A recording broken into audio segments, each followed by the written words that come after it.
Brahmajaloka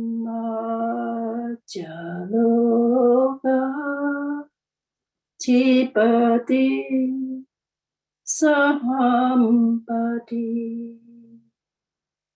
Katanjali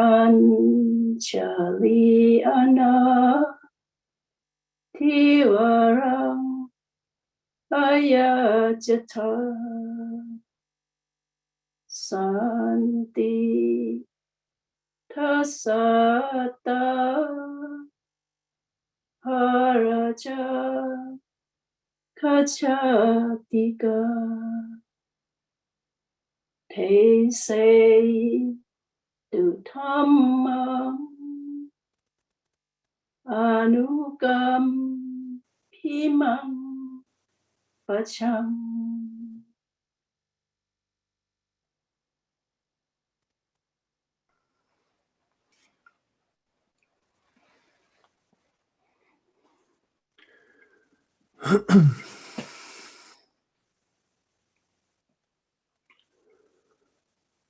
Namo tassa bhagavato arahato samma sambuddhassa. Namo tassa bhagavato arahato samma sambuddhassa. Namo tassa bhagavato arahato samma sambuddhassa. Buddhang dhammang sanghang namasami.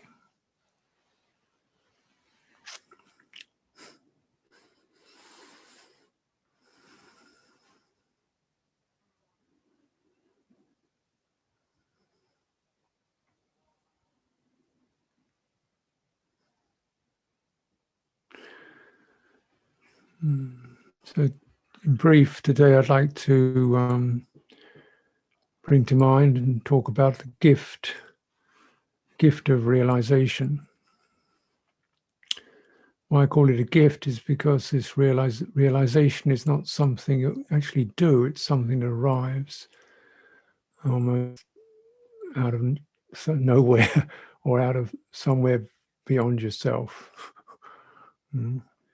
Of course, to say it arrives out of nowhere doesn't discount the fact that one has to do a good amount of work to get in the right place to receive it.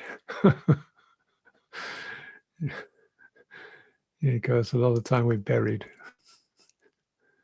and we don't get our heads out of the karmic field. We're buried in it, and realization can't occur because one is so immersed in that realm. And what is this immersion? This immersion in the realm. Karma is the field. Consciousness is the seed. Tanha, craving, is the juice for the arising of beings in the world of becoming. When I've been asked to give citations, that's the Numerical Discourses, Book of the Threes, 77.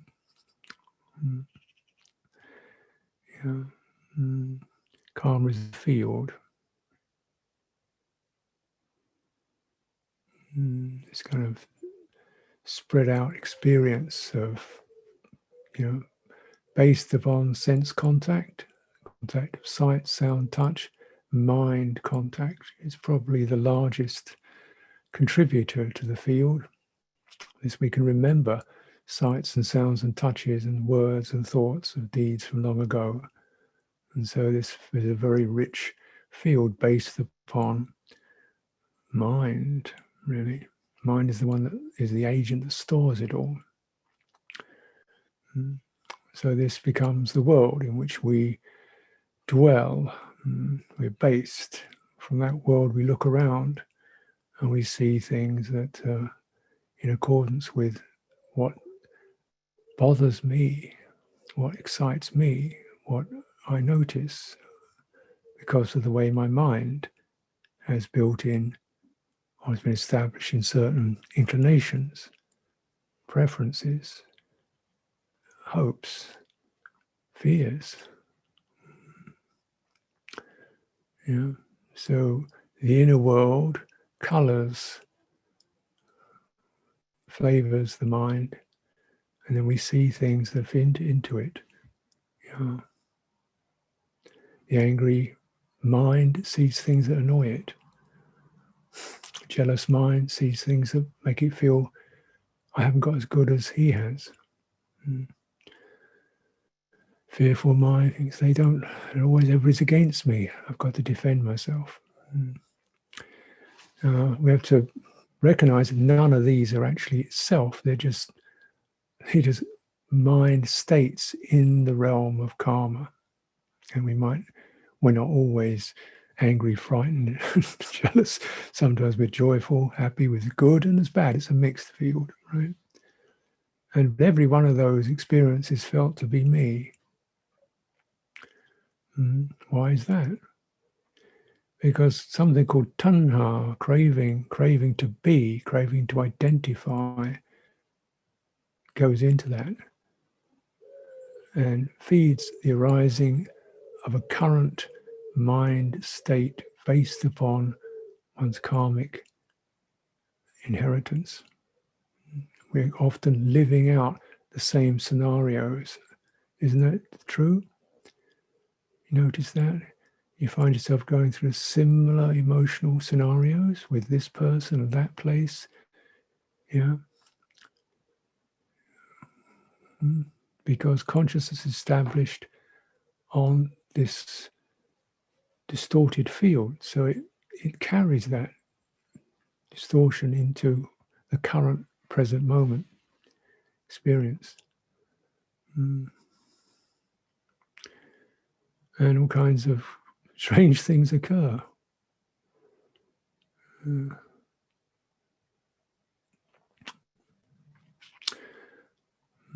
They take over and we act upon them. Therefore is fresh karma. Some quality called bhava, craving, we don't really notice it. It's the craving to identify and be something, and it propels the citta to involve itself in this karmic field. Therefore, there's a rising of fresh action. I remember a very striking example. It was a while ago, several years ago, we had a Samanera, a novice monk here, in meditation retreat, and he'd had a difficult upbringing. I think his mother was schizophrenic, had suffered from schizophrenia, was out, drank a lot. So he'd often come back and she'd be out of her head, lying on a table. So, difficult stuff. And you're absorbing that experience. And so a lot of suffering there, and insecurity and so on. And we're doing this meditation retreat, and he's kind of trying to really get his mind held down, and because it's quite unsteady.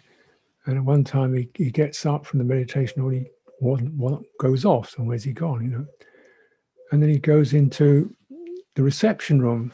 Honestly, we have these on the wall. We have a series of portraits of all the abbots of the past. There's Ajahn Chah, Ajahn Sumedho, Ajahn Anando, and myself. And photographs. One of myself was a drawing that this woman did over a month or so, looking at photographs. It's beautiful, amazing pencil drawing, much better than the real thing, but really good quality, refined drawing, that she did. So all these were on the wall, and he smashed them and ripped them all up, all the photographs. And then I said, "What do you do?" He said, "Well, in my meditation, I was battling the host of Mara." You're battling the host of Mara, yeah. And then I thought I want to get up. And I was walking up and down the reception room, and the host of Mara were on the photographs. They were the glittering light on the photographs as the host of Mara, and they were laughing at me. So I destroyed them all.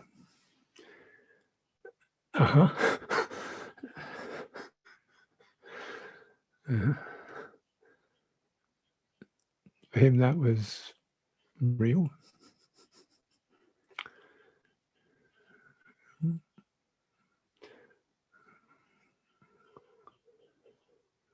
It's called projection. And that was an extreme example of it. You know, this is, you know, a person who apparently can function in the world. He's not raving mad, but at a certain point, the impressions and the depth of the karmic field well up and flood out onto the external world. So we see whatever is happening in his mind, he actually sees it out in the world around him, he has to destroy it.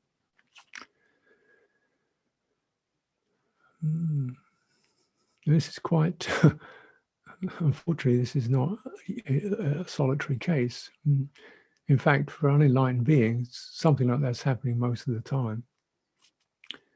The karmic impressions, the karmic footprint, the karmic distortions, the karmic pressures in the depths, our consciousness is seated in that, arises so that we see things that relate to that. We see, you know, the demons. We see the person who doesn't listen to me. We see the mother figure or the father figure, or we see, you know, and we hear words of blame where there weren't any. Apparent, other people would say there weren't any. We hear them because, you know, the mind is sitting in its field. And when it sits in that field, that's called self. That's the experience of self. And it's so normal that people don't really understand what you mean not self. It means some kind of annihilation, or not self. It's me here. I'm here. Yeah, and not self sounds kind of eerie and weird and negative. But what it really means is that the citta is no longer based, immersed in the karmic field, regenerating further karma, dependent on old karma. Instead, it's, where does it go?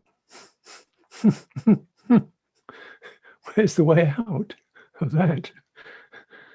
And, you know, clearly, you know, if the Buddha is the realized one, has realized this, he's walking around, he's functioning very well without a self. So, because it doesn't mean there's no citta there, there's no heart there, it doesn't mean there's no awareness there, there's no heart there, there's no compassion there, there's no wisdom there. Of course, it's very full.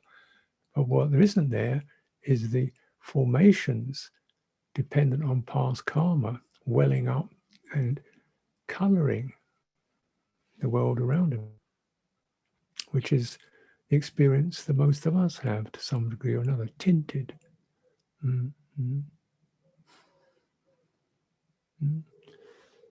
So through our practice of actually working with this karmic field, working with karma, working with the way the mind operates, if you want to put it, you know, like that, and what it perceives and what it feels and how its impulses and energies are, there's a possibility that there's a non-acting on those self-impulses. Yeah? And then the mind, because of the non-acting upon it, the mind rises out of it. It's like it's like a spring, you know. It's like if you don't go into the feedback loop over and over again of how I'm affected, therefore I respond, how I'm affected, therefore I respond, how I feel, therefore. If we cut that feedback loop, it can be, yeah, I feel affected, but I witness that, I'm above that. And there's the rising out to see, oh, this is suffering. This is origin. This is how it ceases. This is the path. And the Buddha surveying the world of karma. This is the world. Yeah. And make it very, give you another example. Give a quote from the suttas. This is Samyutta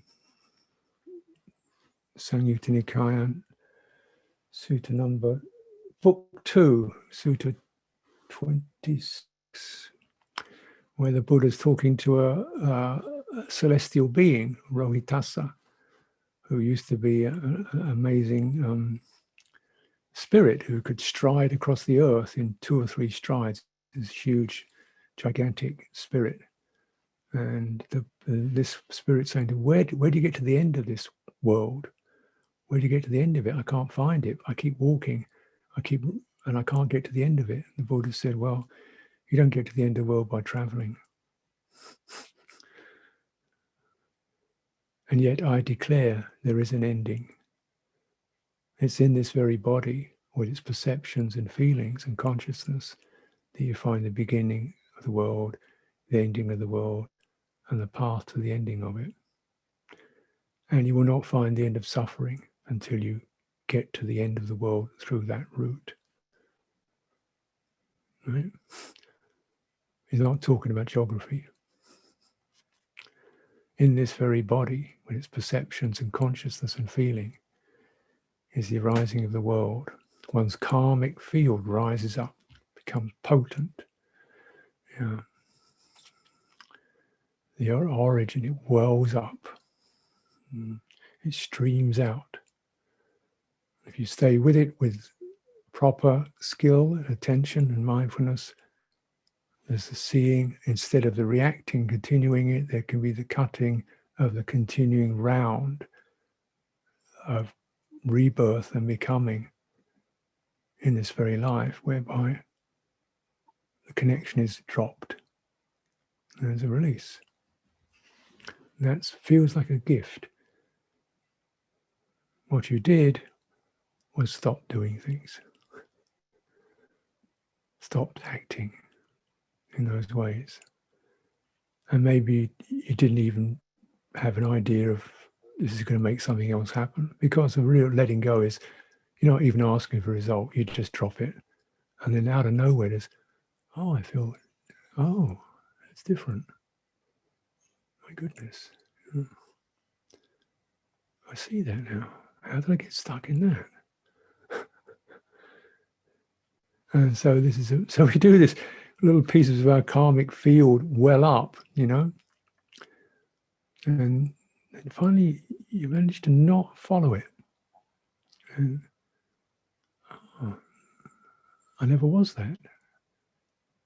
What's it to do with me? It falls away.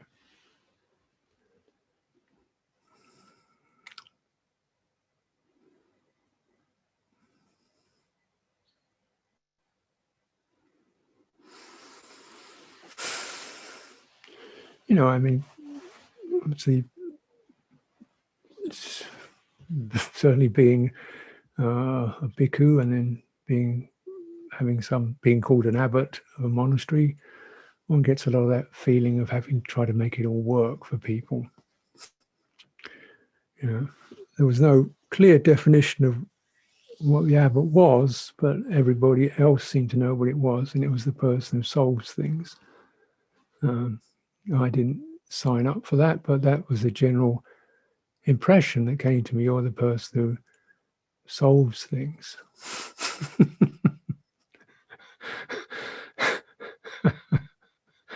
Makes things all right.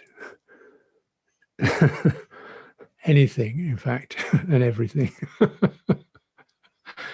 And if you don't, there'll be blame.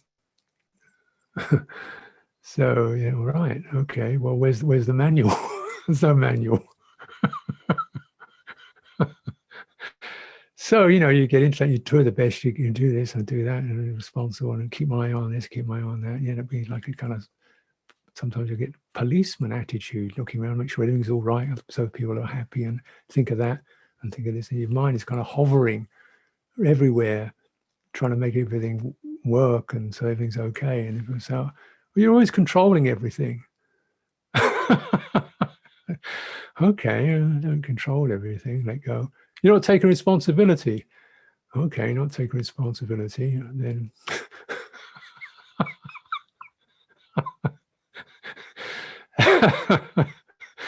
and you think, I didn't want to do that. I'm getting out. I said, oh, this is ridiculous. I'm getting out of here. No, don't do that. that doesn't sound wholesome. Don't do that. That doesn't feel wholesome. Breathe out, let it go, start again. Do that 20 years and do that, 22 years and do that. Think, yep, I think I've learned a few things about praise, blame, success, failure, trying to make things work, worry, doubt, irritation, resentment. There's not much room for that anymore. Because why go there, you know? Like, why go there? Why not just... There's disturbance in the field, we could say. In fact, we could very well simply say, there is dukkha. And that's what we're here for, to witness dukkha. We don't like it. We want it to go away. We want to stop it. If I can't stop it, I want somebody else to do it for me. You're the guy in charge. You do it for me.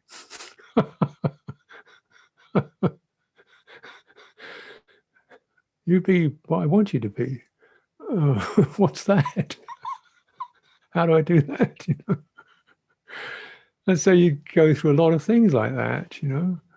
And suddenly you say, I can't stand this. I don't see why I should have to do this. This is ridiculous. I didn't get ordained for this.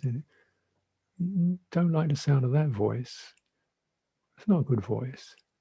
It's not the right voice.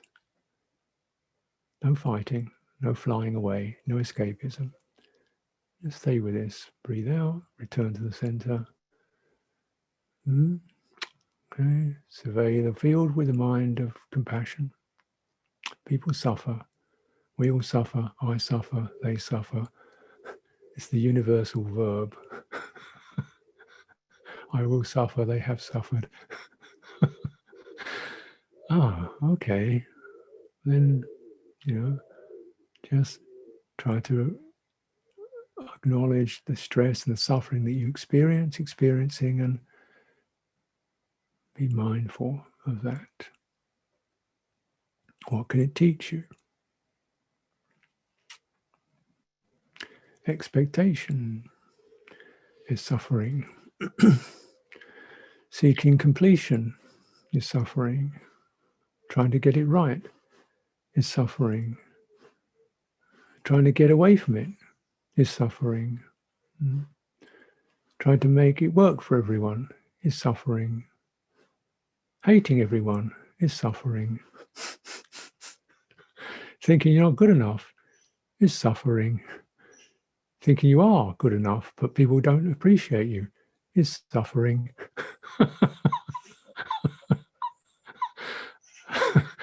And what's the common denominator of all that? Me. People don't understand me. They don't appreciate me. They don't know what it's like to be me. You listen to that. This is suffering. This thing, heart of compassion. Yeah, not changing anything, just reviewing with, oh wow, there's a lot of this around. Breathing in, breathing out. Okay, don't fight it, don't flee, don't freak out, stay there. Citta rises a little bit. That's the realization. This arose through a kind of letting go of all the self strategies. Letting go of the self strategies, the arguing, the defending, the self-pity, the accusation, the wanting to run away, the desperately trying to get it right. Letting go of those self strategies, and it's always going to be, the field is always like this. But we don't have to be saturated in it. There can be a rising out. Rising out, and we let go of the self strategies. Yeah. And as you review the field, you suddenly, all those, who are those people who disappoint you? What's that? Is that really a person? Or is it just another aspect of the anguished mind? Is it really him who came here deliberately to annoy me? No, it's just the result of someone who had a schizophrenic mother who was drunk. It's it's that mind. It's just cause and effect. This is the hurt person who sees enemies where there aren't them. This is the desperate one. This is the lonely one. It's those mind states. There's no self there. And once you really let go of that idea of self, then a quality of compassion and empathy just moves right in there, just like steam, it mists in.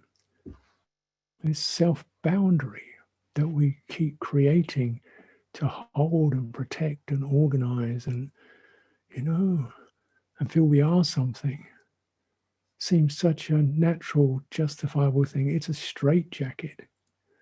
And we put it on ourselves, on our own chitta, and we put it on the chittas of others. And then the battle starts, the conflict starts, or the kind of starts.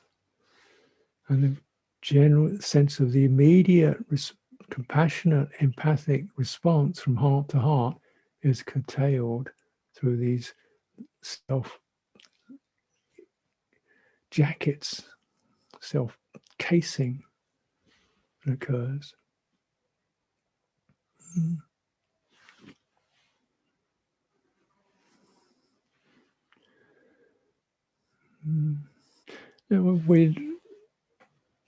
There is work to do.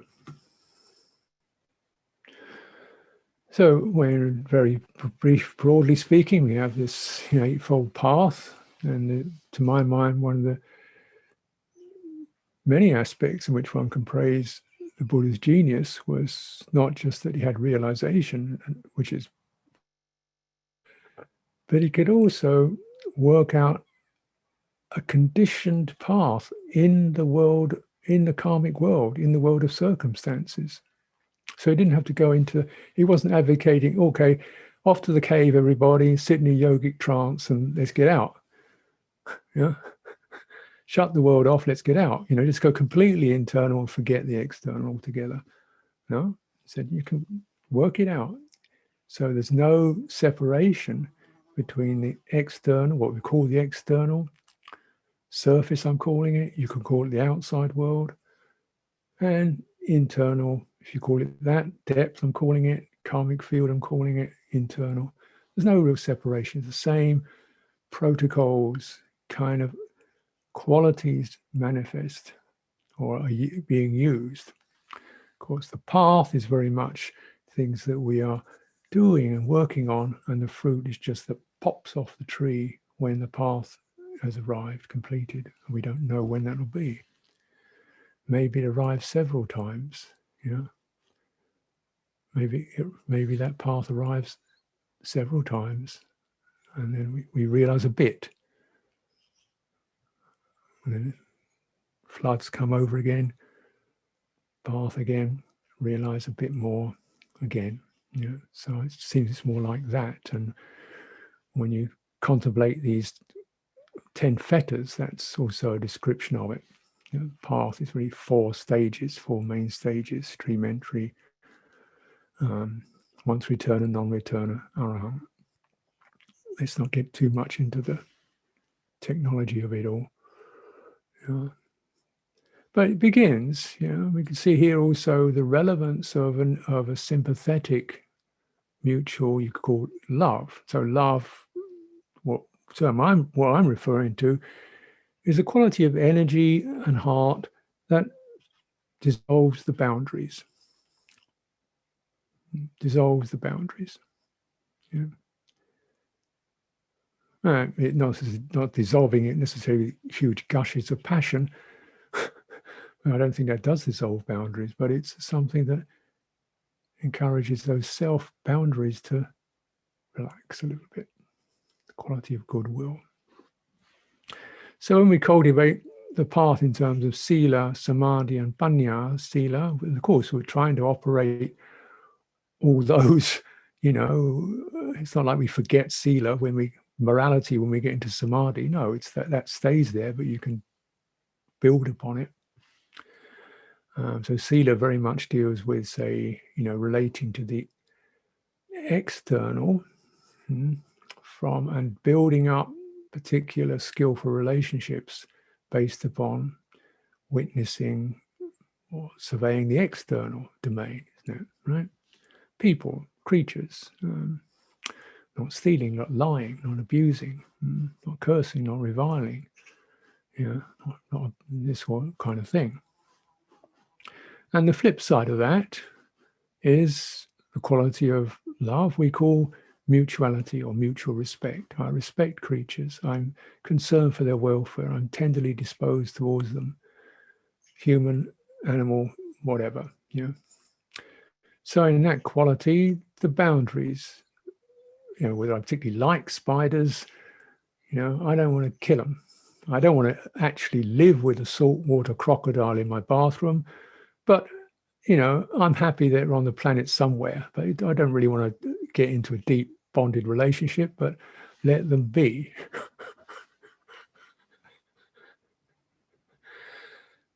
So, I regard that's about as loving as I can get to a saltwater crocodile.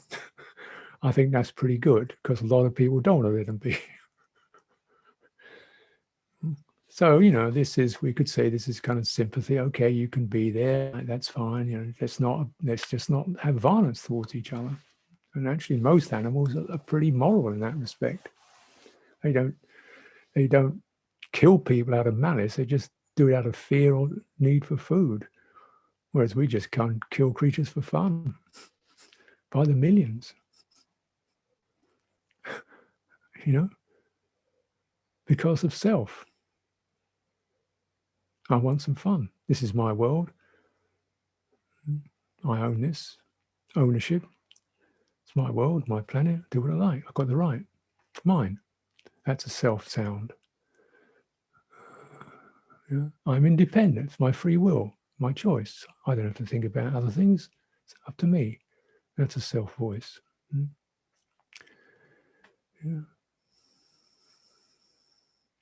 What happens to them is of no concern to me. It doesn't matter.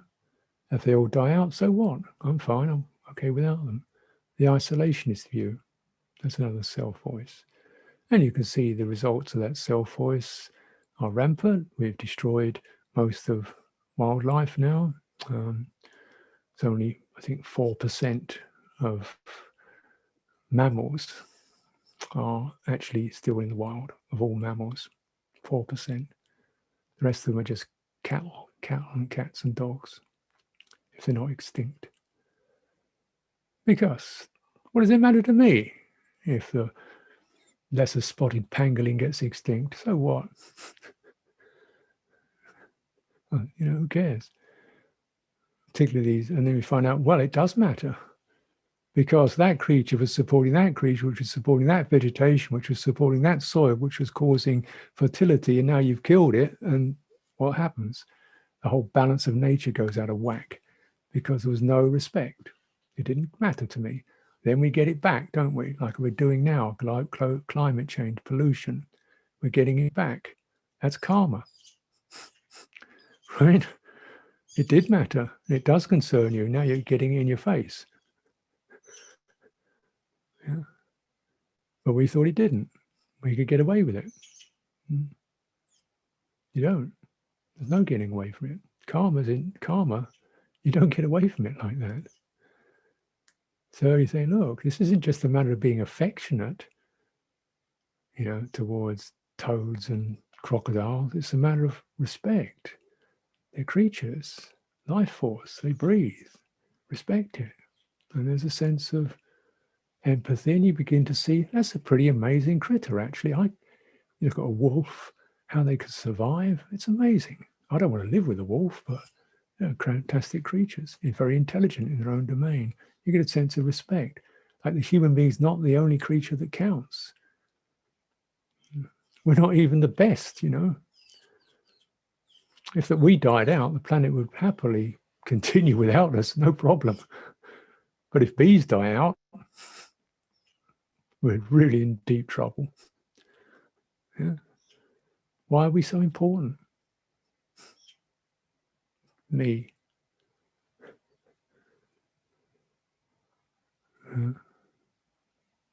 So with Celia starting to really, the more you cultivate the respect, that the me sense is very moderated and mollified and made tender and compassionate. And so it's a loving heart.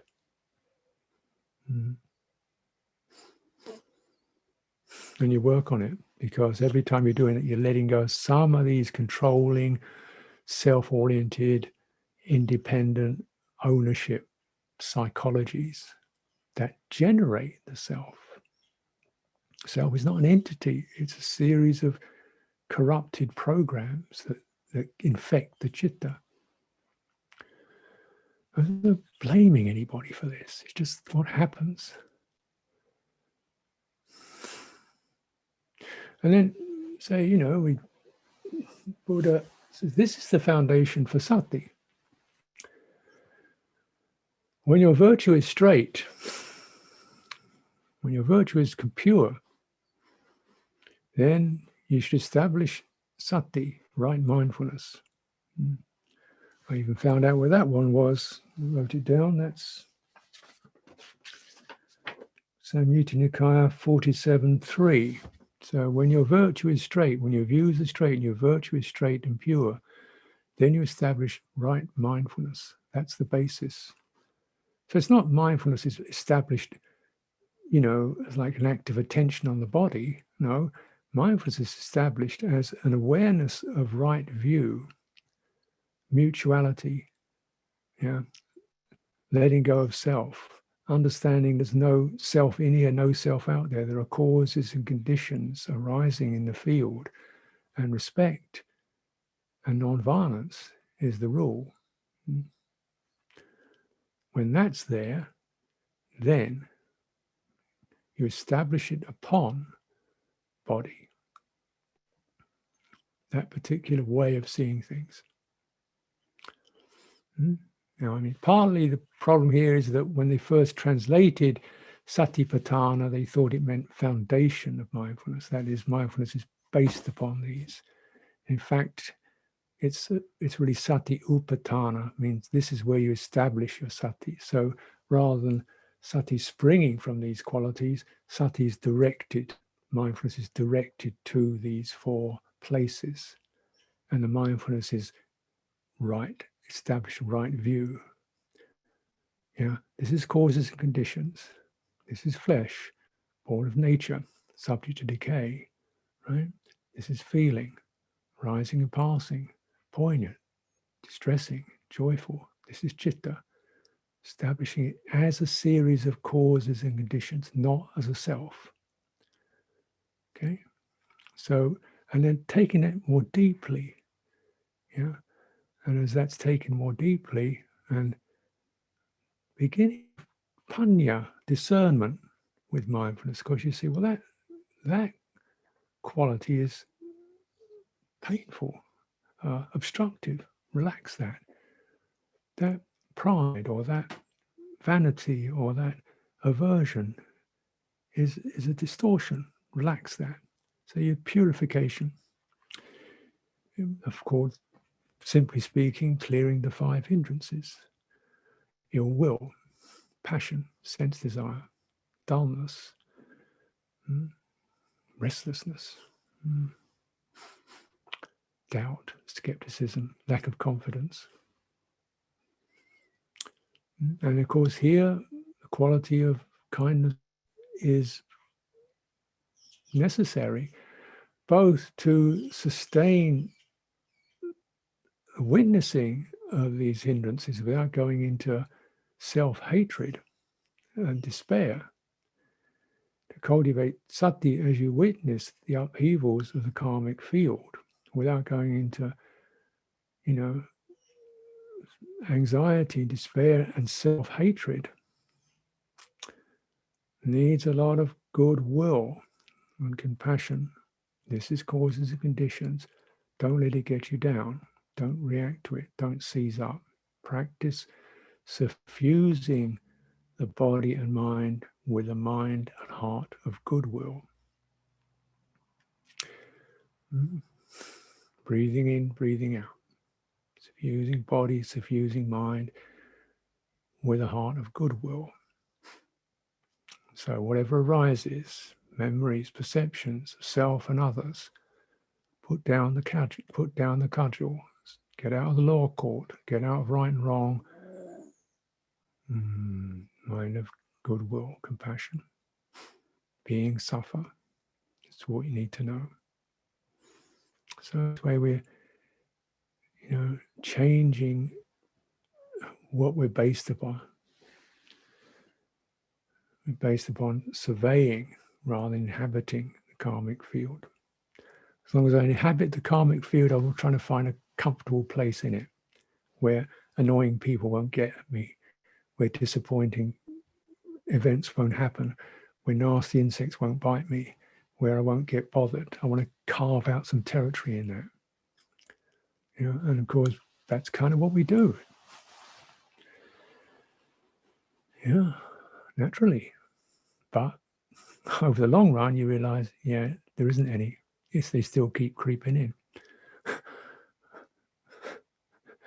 in.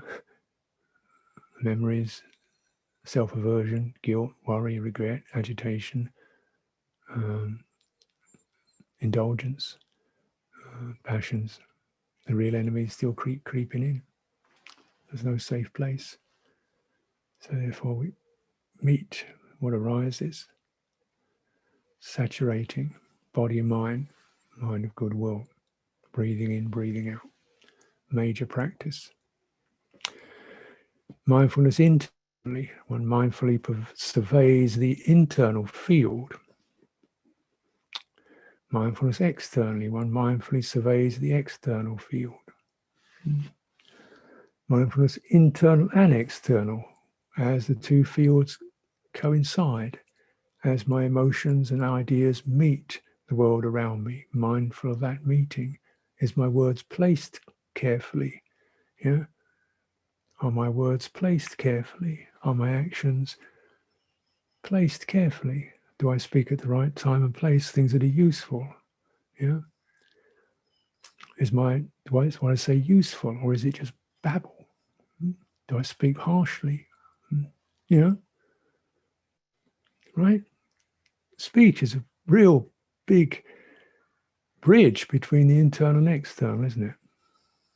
So can that bridge, I'm mindful of that bridge. Some things are not worth talking about, or not now. You don't have to talk about everything you think or see. What is appropriate, what is useful, what is for the welfare, this we bring forth. Whether it sounds good or not, we bring it forth. Cultivating internal, external. So we're beginning to work out some of the ways this karmic stuff catches us. And I certainly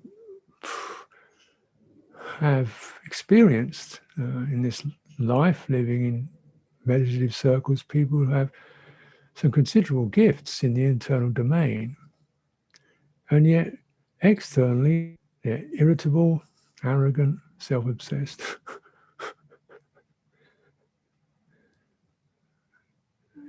Because they've spent so much time internal and they've got some nice samadhi, whatever, they come out and they're just arrogant, insensitive to others because they haven't developed anything external.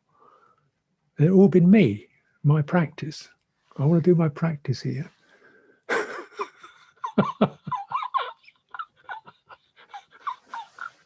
When you start to hear those words, my practice, you think, uh-oh, this is going to be a problem.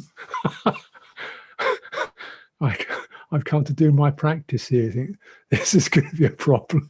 You begin to understand the language after a while. When you hear that one, you go, I don't know if there's room for your practice here. We don't have our practice here. We don't have my practice. We have our practice here. They go, what do you mean? You'll find out.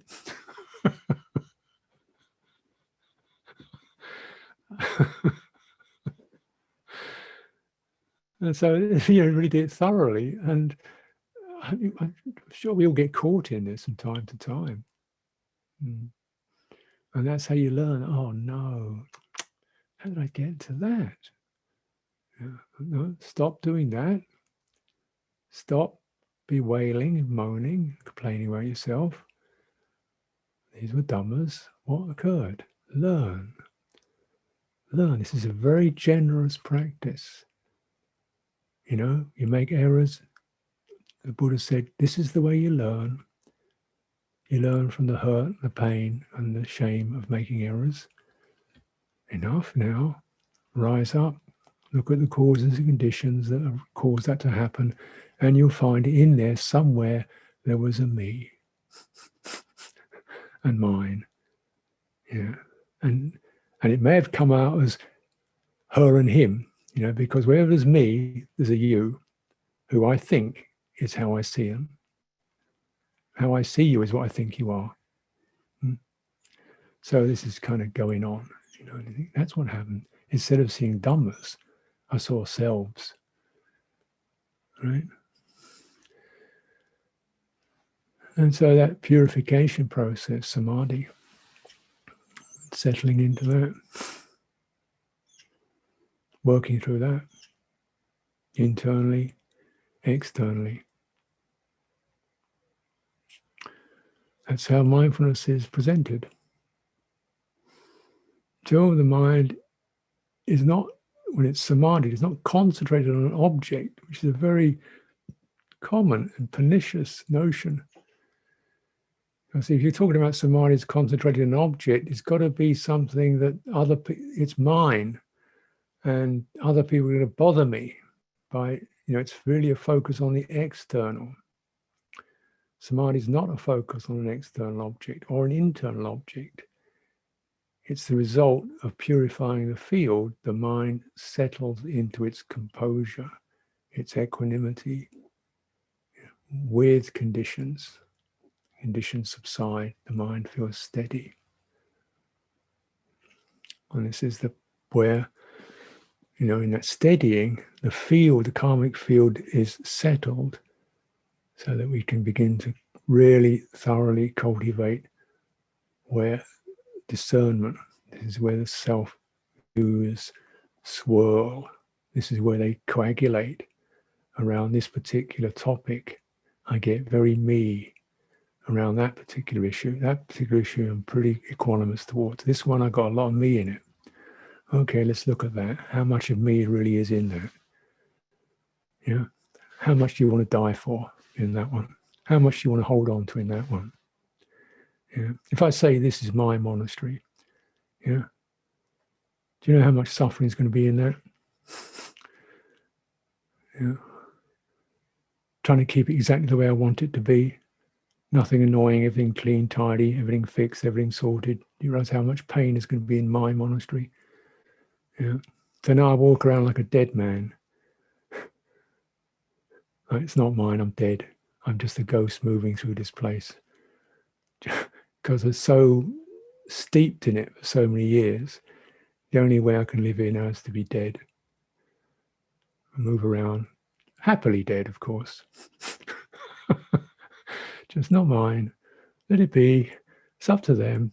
It's not mine. Let it be. It'll be when I'm dead. It'll do its own thing. Anyway, so why don't I die now? Get it over with.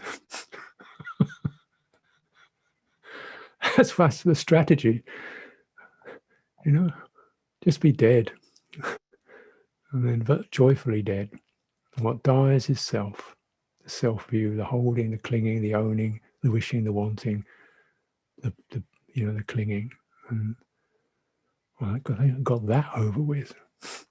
And so we notice, you know, this thing can occur on many levels, on many things. You know, my book, my kuti, my relatives when they pass away, my friends when they die. You know, and here is life, this monastic life. It's deaths every day, not just physical deaths, but that nice monk who we're really getting on with, he wants to leave. Oh, it's a shame. Oh dear.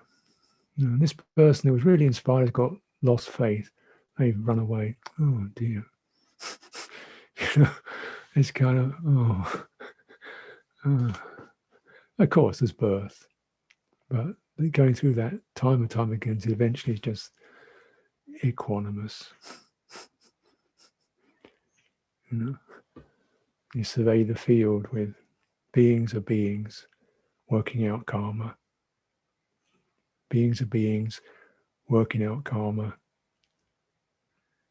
May they be well. Have whatever it takes, however long it takes. Just all I want to do is say, may you be well. I don't want to have to control you, make you something, ask something of you, expect you to see me a certain way. I don't want to bother with that. I just want to think, look, just be well. That's what I want to say at the end of the day. Because that's the only thing really you can say. In terms of wish, well then, you also say people get into various tangles. You say, look, right now it's like this, isn't it? The karmic field is this, isn't it? Now, I don't want it to be that way, but now it's like this, isn't it? Yeah, I agree with you. It shouldn't be this way, but now it's like this, isn't it? Yeah, I know it's not right, but it's like this now, isn't it? Now it's like this. I know it's not fair, but now it's like this, isn't it? And you go, what do you keep saying that for? I mean, couldn't you make it better? Well, maybe, but now it's like this. Could you just do that with your mind? Just do that. Just for a little while. It's like this now. It happens to be true. It's not desirable. What's desirable? That it'd be good and fine and perfect and happy and smooth and comfortable. That's desirable. But it's like this is true. Desirable is unrealized, a fantasy, a hope, and a wish. But reality is like this. That's true. Why don't you just take a stand on truth, first of all, and then see what particular desire comes forth from that. And in my experience, such as it is, if I do take that stand on, it's like this, the desire that comes forth is, may you be well. May it be well. I'm not asking you to make it well or expecting it to be well, but that's my wish, my blessing, such as it is. And let's start from there. So you see again how this quality of metta, karuna, mudita, upekkha, loving kindness, compassion, appreciative gladness and equanimity, this constantly kind of keeps sort of rising out of the field, the sign of the blessing of understanding mutuality. Thank goodness the craziness of violence has left me. Thank goodness the corruption of hatred has left me. Oh, I'm happy that is no longer holding me. Instead, there's some sense of respect and care for creatures, humans, animals, trees, everything. Oh, I feel blessed that corruption has left me. Yeah. And then, oh, thank goodness, somehow the quality of self-criticism, perfectionism, complaining has left me. Instead, there's a sense of, oh, well, let's just keep practicing with goodwill and, let that pass. Let's try again. And the resentment has left me. Oh, thank goodness, that has left me. The field is easier, more comfortable. Yeah. And so, then these qualities arise where distress in regard to the world has left me. I really wish it were like that. It were happy and peaceful and kind. I wish that. As far as action goes, I would like to do actions that would help that. But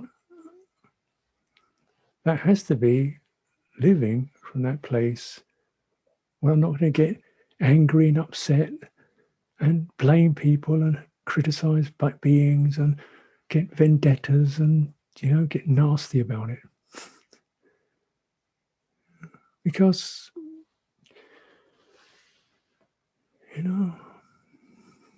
there's something precious here.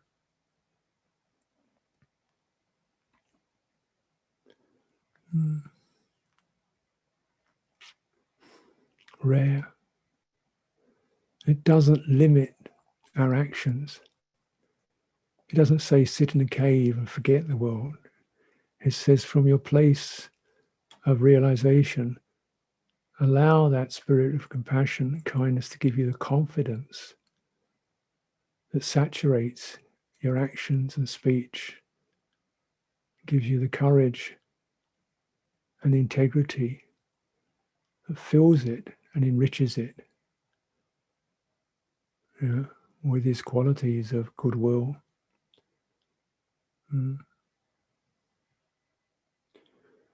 As the Buddha says, Nibbana, one wishes for one's own welfare, for the welfare of others, and for the welfare of both. This is one result of realization.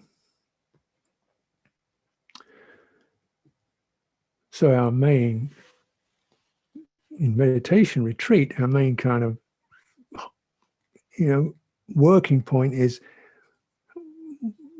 how does this self thing happen? Not just technically, but what's the feeling of it? How do you know it's there? Well, look what it does to the world around you, the divisions, the divisiveness, the comparisons, the I'm better, the she's better, the we're better, the he's worse, the she's worse, that they're this and they're that, the naming and the blaming and the shaming. This is way, that's one in there, isn't there? And then the dumping, it's yours, it's your thing, it's yours, it's your fault, it's your job, it's up to you, the dumping. We say, no, stop doing that, that's not respectful. The owning, this is mine, it's got to go my way. Look at some of these things, you see it's hidden in there. And then we start to, this very body's not mine. So you start to wear out not an authentic chitta, heart, but this, distorted experience, these psychologies that generate self. You begin to gradually discern them, unravel them, and the realization of happiness, freedom, joy, and love that becomes available as the gift.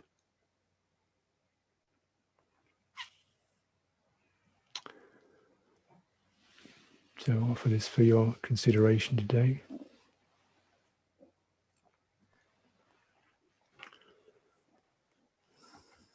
Vannamayang Dhamma Kathaya Satu Garam Dharamase Satu Satu Satu Anumodhani.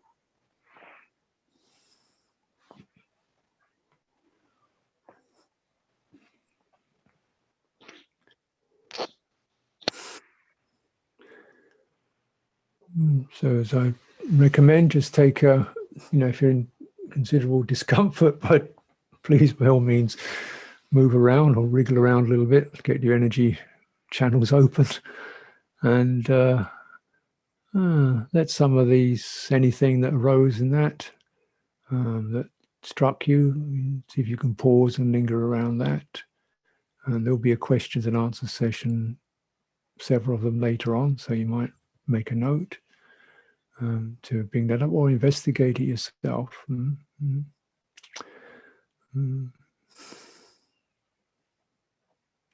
So, direct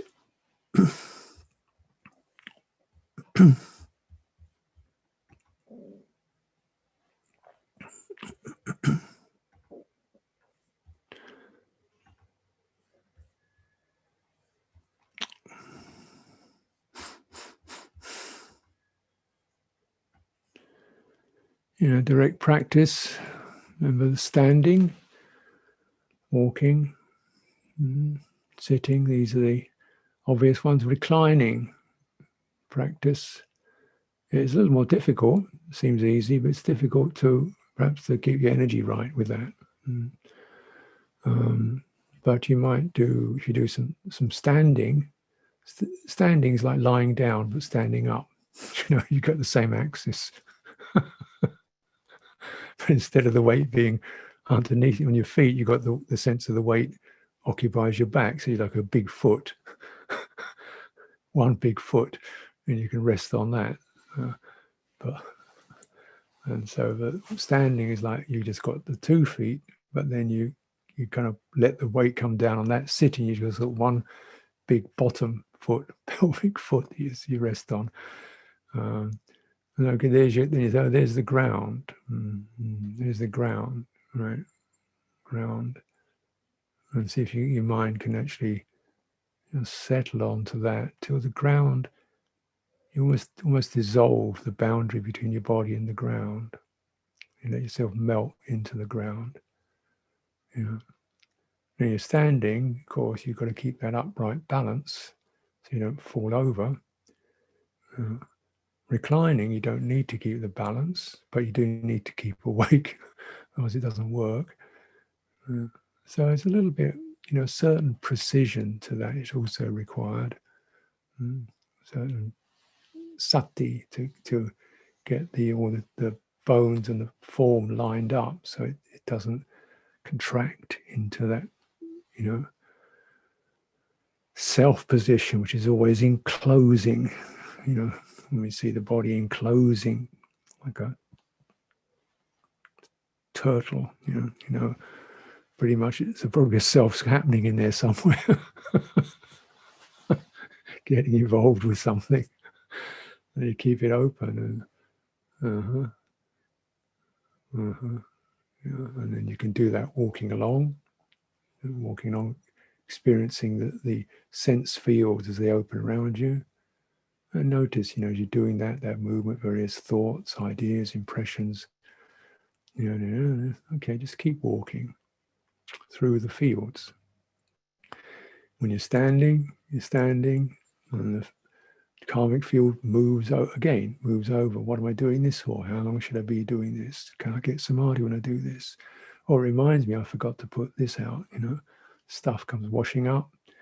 You stay there. Eventually it comes, that superficial stuff starts to melt, and you get the sense of, I feel a bit restless or itchy, less verbal.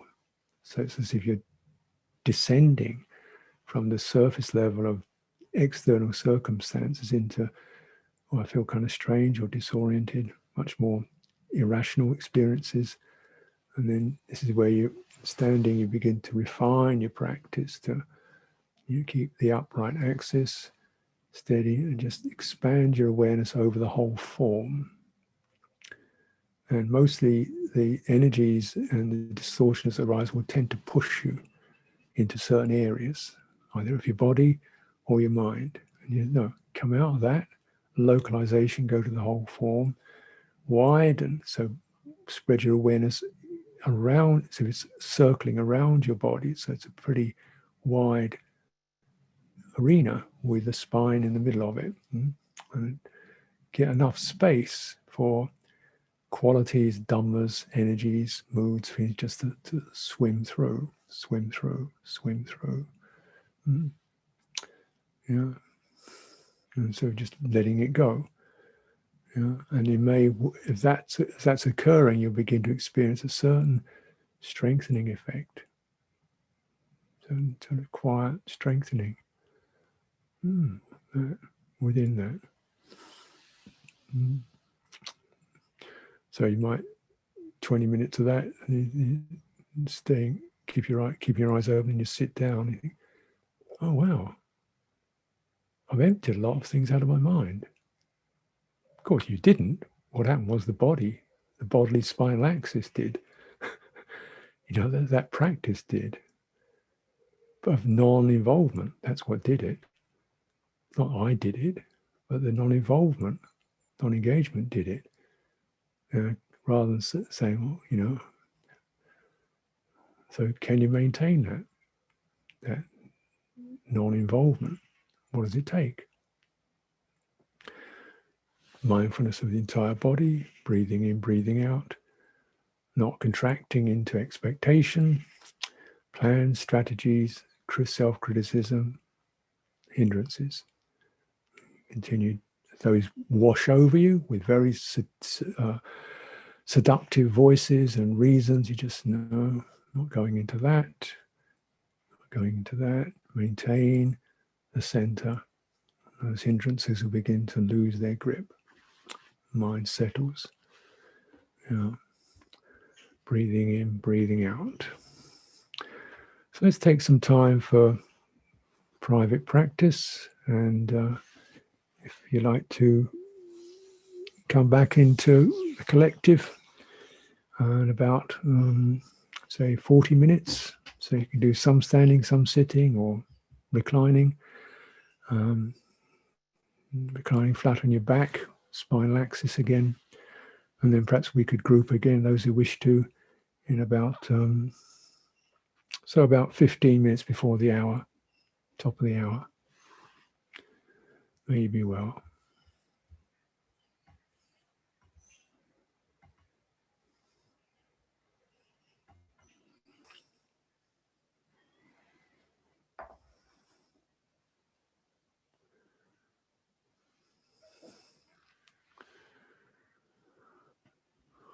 Coming to the top of the hour, world of time and place, rising into the world of time and place.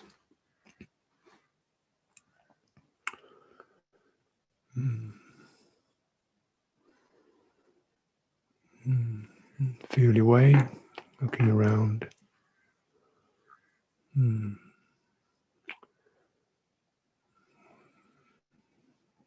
Internally, what's helpful? Body,